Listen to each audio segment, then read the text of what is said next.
शंकर जी के मंदिर में जब जल चढ़ाने के लिए जाओ तो जल को कटोरी में या बर्तन में झेल कर लेकर बाहर आओ।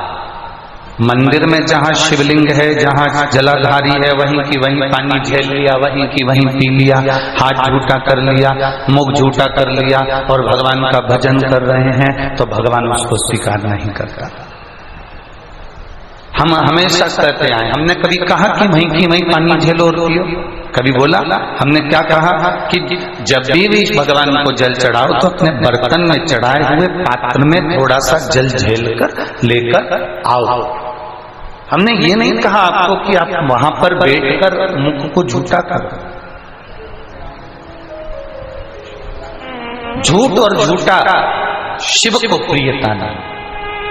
आप मंदिर में जल चढ़ाइए, उसको कटोरी में, एक छोटी सी कटोरी अपने साथ लेकर जाओ, उस कटोरी को वहां रख दो और वो जल चढ़ाओगे उसमें आ जाएगा वो कटोरी बराबर का जल। तो आपके जीवन का कल्याण। एक बूंद पोलियो की दवाई, पोलियो की दवाई कितनी पिलाई जाती है? 1 या 2 बूंद पोलियो की दवाई, 2 बूंद पोलियो की दवाई आपके हाथ पैर को विकलांग नहीं होने देती है और शंकर जी पे चढ़ा हुआ जल का 2 बूंद हमारे मन को कभी विकलांग नहीं होने देता। एक साधारण सा स्मरण,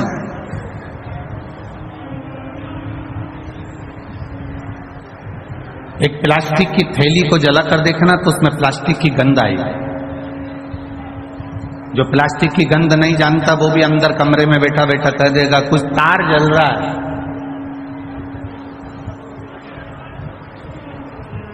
घर का एक साधारण से साधारण बच्चा भी कह देगा मम्मी कुछ जलने की बदबू आ रही है।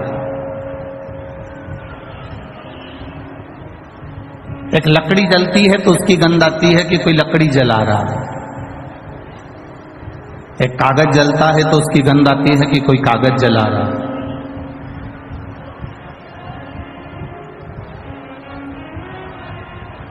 एक वृक्ष की पत्तियां जलती है तो उसकी गंध आती है कि वृक्ष की पत्तियां जल रही। वृक्ष की पत्ती अपनी गंध दुनिया को दे देती है, लकड़ी अपनी गंध दुनिया को दे देती है,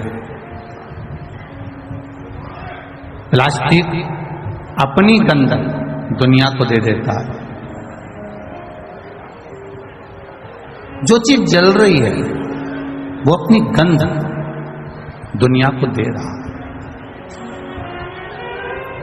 जैसे प्लास्टिक जलने पर वो अपनी गंध दुनिया को दे देता है, लकड़ी जलने पर वो अपनी गंध दुनिया को दे देता है, पत्ते जलने पर वो अपनी गंध दुनिया को दे देता है, उसी तरह एक शंकर का जो उपासक होता है, शिव भक्ति करने वाला होता है, शंकर का गुणगान करने वाला होता है, शिव मंदिर में जाने वाला होता है, शंकर की भक्ति में डूबने वाला होता है, शंकर के चौखट के सामने से जो निकलने वाला होता है वो भी चलते चलते अपनी गंध संपूर्ण विश्व में फैला जाता है और उससे ये शिव भक्ति की गंध उसके भीतर से आने लगती है। यहाँ इतने सारे बैठे हो और आस्था चैनल पर बहुत सारे लोग कथा सुन रहे हो और बहुत सारे लोग मोबाइल पर सुन रहे हैं। आपसे प्रश्न करें, उत्तर दोगे आप लोग? जब से शिव पुराण चालू हुई है इसके पहले का समय निकाल कर देखना। जब भी किसी से मिलोगे तो वो एक बात कहेगा तुमको पितृ दोष है, तुमको काल सर्प दोष है, तुम्हारे यहाँ वास्तु दोष है। बोलो सही है कि गलत है? प्रत्येक व्यक्ति दुखी था। प्रत्येक व्यक्ति जब भी किसी के यहाँ जाता था वो एक ही बात कहता पितृ दोष है, काल सर्प दोष है, वास्तु दोष है, ये पूजन करना पड़ेगा, वहां जाना पड़ेगा, ऐसा करना पड़ेगा। सारे दोष बताए जाते थे।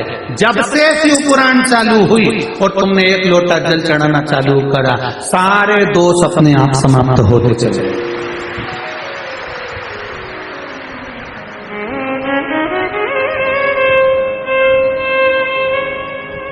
अब दुनिया के लोगों को कोई दोष नजर नहीं आता, बस एक ही दोष नजर आता है, सियोर वाला महाराज है। ये दोष अब लोगों को ना तो पितृ दोष दिख रहा है, ना काल सर्प दोष दिख रहा है, ना वास्तु दोष दिख रहा है। पहले कितना लोग वास्तु दोष देखते थे, यहाँ का पाइप तोड़ा यहाँ निकालो, सीढ़ी यहाँ से निकाल दो, रसोई घर यहाँ बना दो, छत यहाँ बना दो, छज्जा यहाँ बना दो। अब कहाँ गया? शंकर को जल चढ़ाने पर 3 दोष समाप्त हो जाते हैं। पहला काल सर्प दोष, दूसरा पितृ दोष और तीसरा वास्तु दोष अपने आप समाप्त होता चले जाता है। तीनों दोष समाप्त। अब सुनने को मिलता है तुमको? अरे बोलो तो जरा जम के। अब सुनने को कहीं मिलता है? नहीं। क्यों? अब तो एक ही चीज सुनने को मिलती है सारी समस्या का हल, एक लोटा जल। श्री शिवाय नमस्तुभ्यं, बोल बम का नारा है, बाबा एक सहारा। इसके सिवाय अगर कोई कुछ बोल भी देता है तो लोग कह देते हैं हमारे महादेव पर पूरा भरोसा है, हमारी नैया डूबेगी नहीं, वो हाथ पकड़ कर पार लगा देगा, ये निश्चित है, ये विश्वास जागा है, ये भरोसा जागा है। तो आप अगर कोटा राजस्थान की 1 तारीख से 5 तारीख तक कथा सुन रहे हो 2 बजे से 5 बजे तक, तो उसमें भी आप स्मरण करेंगे देव पितर क्या होते हैं। देव पितर क्या? वो कौन से पितर हैं जिनकी आराधना देवता भी करते हैं?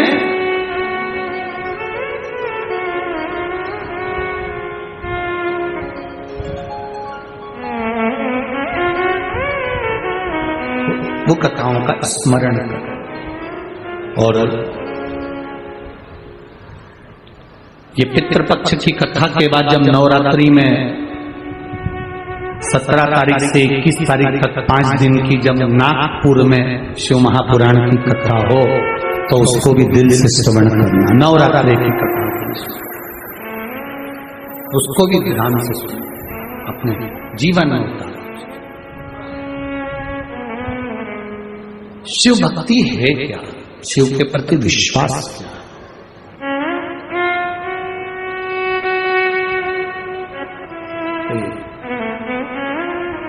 नंदी